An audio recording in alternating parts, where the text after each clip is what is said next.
condannata voi di fare un tuffo giù.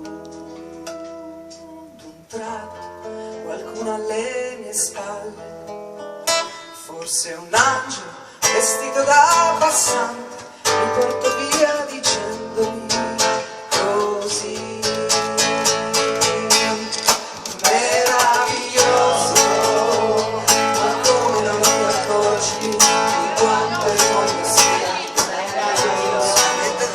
meraviglioso, perfino il tuo dolore potrà guarire poi.